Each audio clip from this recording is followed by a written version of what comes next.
Hello, guys. Listen, something that's not talked about enough. And right now, it's setting up. Back in 2008, when they had the subprime crisis, and you probably all remember that, it was a big, huge real estate crisis. Tremendous amounts of money can disappear. The biggest amount of money that's stored within the system is stored in real estate all across the country. Everywhere you look, everywhere you turn your eyes, that's stored equity or stored money, or it's like stored labor. What it is. Every man that owns a piece of real estate, he walks out and he says, "This real estate is worth X amount of dollars." Well, the whole earth right now is starting to congeal for a giant, enormous, like we've never seen before, real estate crash. China is particularly bad. China has built ghost cities. They've built these giant towers everywhere, and they've got these condominiums and stuff inside these towers, and these apartments inside these towers that are completely overpriced, and a lot of them are not even finished, and they rushed the towers finished so quick. They poured cement, and they used things like cardboard. They stuck in and old sawdust and whatever they could find to fill the cement with for the columns and stuff for these giant buildings. And they stuffed so many apartments in there, you wouldn't believe it. And they're not being lived in. What they are is they're called investments. And the Chinese people have invested their money in this. And this is stored equity again. Now in Canada, it's absolutely ridiculous. Probably one of the biggest real estate bubbles in the world. In Canada. Australia's got a real estate bubble. The United Kingdom has got a tremendous real estate bubble, especially in around London. We're looking at the United States in places like San Francisco. The United States, what they've done to make it particularly bad is they've built their real estate bubble back using these bundles of mortgages that they did just like in the subprime crisis. They've done it all over again. They figured out another way of tricking the system. They started about 4 or 5 years ago is when I first heard, well, maybe 2 years ago was when I first heard of it. I got wind of it. They got a new method of doing the subprime crisis all over again. And they found a way of doing it. So you know what I mean? And they're tricking the system again. And so the United States has got a tremendous real estate bubble. So this whole thing has been built up from 10 years of the Fed and their accommodative monetary policy, but not only that, they're very, very, very, very low interest rates. Now, the whole world's central banks are working in coordination right now, and they're all raising interest rates. Here in Canada, they just raised the rate 25 basis points. They're working in conjunction with the Central Bank of the United States, which is the Federal Reserve, to raise these interest rates. What's going to happen is as these interest rates start to go up, and they don't have to go up much further, they're going to prick all of these real estate bubbles simultaneously. This is going to be a loss of capital, a loss of equity in the real estate market across the world. That's what it's going to be. And along with the stock markets falling and everything else, this is going to be the biggest deflationary event since 1929 and the Great Depression. This is going to be a more profound deflationary event than occurred in 2008. 2008 was a small deflationary event. Actually, it was small, and they contained it rather quickly. And the contagion didn't spread too much out of the Western system. It was crushed with monetary stimulus. They rushed in and they rescued everybody that needed rescuing, and they solved this situation. This crisis that's coming is going to be 10 times bigger. And what it's going to do is it's going to move fast. When it really starts to hit, it's going to move fast. It's going to be very, very scary for an awful lot of people. I cannot begin to emphasize how powerful this event's going to be, and how when it really gets going, how it's going to, and right now it's already really started. It's already begun, but it's in its early stages, and a lot of people, even experts, don't see it. There's going to be a point where it's going to be the top news story in the entire world, and it's not too far away. In fact, this thing's going to get so bad, so fast, it's going to change into an actual crisis, what they call a crisis. And it's going to be the only news story. It's going to be the big news story, because it's going to create such profound fear and panic worldwide. It's going to be tremendous. All the governments are going to have to convene in meetings. The central banks specifically are going to have to come to meetings, because this is what these people do best, is meetings. At that particular time, they are going to solve this crisis, and how they're going to solve it is with extraordinary measures of creation of money. Basically what they're going to do, and this is the only tool they have, so this is how I know what they're going to do. I know what they're going to do because it's the only thing they can do.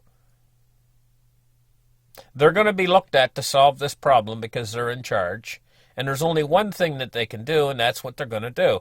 Also, at the same time, it does fix it. It will fix the crisis. But the problem is, in fixing this crisis, they're going to need to do so much stimulus. They're going to have to produce so much money and flood the system with so much liquidity that they're going to tip the scales in the opposite direction at that point. And everything is going to start to go into an economic recovery. During that economic recovery, we are going to see consumer inflation increase like we've never seen it before. We're going to see programs put in place to help the poor and to help the needy, as well as during the stimulation. And they call these programs, they call them helicopter money. We're going to see helicopter money for the first time, big time now. It's going to be big time, and the governments are going to be forced to do it, not just in places that have talked about doing it, but everywhere. The United States is going to have a basic income as one of the helicopter programs. Tax rebates, I mean, they have already done tax rebates, but they're going to redo it, and they're going to redo it much bigger, much more brighter, much more powerful. Instead of a little rebate, they're basically going to, they know how much taxes you've paid your entire life. They have your Social Security number. All they need to do is enter it into a computer, and they can see how much taxes you might get a check back for all the taxes you've paid your entire life. They're that desperate. They will be that desperate. And if you can imagine how quick that fiat money is going to lose value during that period in time. And the more it loses value and the faster it goes, the faster it's going to go. The more people get frightened and want to spend it as fast as they can. This is called hyperinflation. Another name for it is a crack up boom. That's what it's called. That's what's coming. And it's going to be a direct result of the first crisis, which is a deflationary crisis, where there is no money. Money's drying up because real estate is losing value. Everything's losing value. Right? Money's drying up, and people cling to money. They go after the money, and the money goes up in its purchasing power. That's what happened during the Great Depression. That's the first stage. That's the stage that kickstarts the hyperinflation, because the hyperinflation comes as a direct result of the government reaction to the deflation. And that's what starts the hyperinflation. So we've been through years after the 2008 crisis where a lot of people were screaming, oh, we're going into a hyperinflation. And it never come. A lot of people listened to them and thought and got cheesed off and said, well, you said there was going to be a hyperinflation, and I don't see any hyperinflation. And they got tired of waiting for this hyperinflation to materialize. but there was never a trigger to materialize and start the hyperinflation. This time there is. This crisis that's coming, this deflationary crisis, is the trigger to start the hyperinflation. Once this hyperinflation gets going, it is going to turn everything into Venezuela. Look at Venezuela. You want to find out what it's like? Now, Venezuelan people, you know, one of the things that helps them is, down in those countries like Venezuela, they got fruit trees everywhere. Banana trees on every corner. Really, quite seriously, there's fruit trees all over the place. This is part of the luxury of being in a tropical climate. You can go out your back window and pick a mango. You know, and you can go into your backyard behind your fence, and you can take a hoe, and you can dig some ground, and you can plant cucumbers, tomatoes, squash, and it'll grow year round in a place like Venezuela. But heck, you can't do that in Detroit. You got a very short growing season in Detroit, and a long, hard winter. Right? So I'm going to tell you what. When the world turns into Venezuela, the Venezuelan people have been surviving by picking a mango, have a mango for breakfast, or whatever, or a banana, or whatever. Right? They're able to do that. Right? And it's been keeping them going. Stuff like that. You know? Being able to plant their little gardens in the backyards and stuff like that, they're able to do. It's hard to protect it because they are starving. They are starving even still. Even in a southern country where they can actually grow some produce and stuff, they're still starving. Can you imagine what it'd be like in Detroit if we get the same similar situation? And they can't have but a tiny little growing season, and all the people, there's just going to be a total mess. An awful lot of people are going to actually quite literally starve to death. And these are the people are what I'll call the have-nots. And why because when this hyperinflation hits, the hyperinflation, by the way, is going to be the real killer. We're going to suffer through the deflation. It's going to be in all the newspapers, oh, crisis, and everything, and everybody's going to be scared, and the financial system's going to be in turmoil, but they're going to fix it. And we're not going to suffer the real death from that. The real bad stuff is going to come when we get our economic recovery. That's when you're going to see the beginning of the real bad, the crack-up boom. And that is when it gets intensifies and it gets worse and worse, and the hyperinflation really starts to set in. It's going to turn everything into Venezuela. And they will stick with that currency, the U.S. dollar. When it's almost completely worthless, they'll still be using it. When it's $50,000 for one egg, they'll still be using the U.S. dollar in its hyperinflated state. And that'll last months. During those months, what are people going to eat? Because wages aren't going to go up to keep up with consumer inflation. And it's just going to get tighter and tighter and tighter if you're in the dollar. During that same period in time, gold and silver is going to be going to the moon. So if you've stored away a bit of gold and silver, you're going to be able to eat. Or your neighbors won't. You know, and it's the same way with cryptocurrencies. Cryptocurrencies, this is going to be the driver that drives cryptocurrencies to infinity and beyond. In fact, cryptocurrencies is going to take off. It's going to actually take the place of the fiat currencies during this hyperinflation. And all the value is going to be transferred over into cryptocurrency and gold and silver. Because that's the only place to go. If you want to get out of the dollar right now, where else are you going to go? If you try to go into the equity markets, you're still in the dollar. If you go into the bond market, you're still in the dollar. So if I say, when I say get out of the dollar, I'm not talking about running to the equity market. There's no place else to go except metal.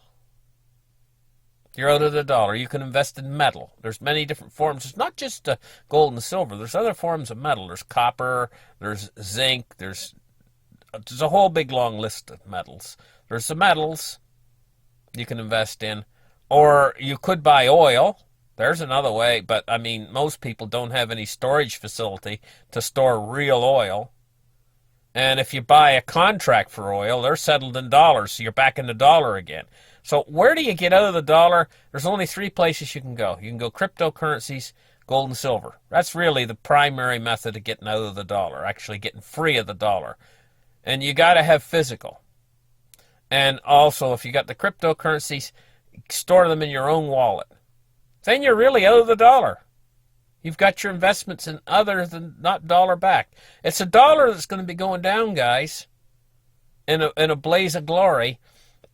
And you want to be able to eat during the hyperinflation. You don't want to be one of the have-nots. You want to be one of the haves so you can eat. That means you got to get out of the dollar now. Got to start thinking about this quite seriously. And yes, we're going into a period of deflation where some people are going to crow and they're going to say, hey, look, I still got my dollars. And the dollar's going to do good during that short period in time. But that's a crisis situation, and it's not going to last very long. So some of these economists like Harry Dent are going to really be right. They're like a clock that's right twice a day. A clock that's dead, a clock that's the hands have died on it. It's just sitting there. It says 12 o'clock noon. And the battery's dead in it. It's right twice a day. Anyway, listen. Thank you guys for listening. Like and subscribe, and we'll catch you in the next show. Bye-bye, guys.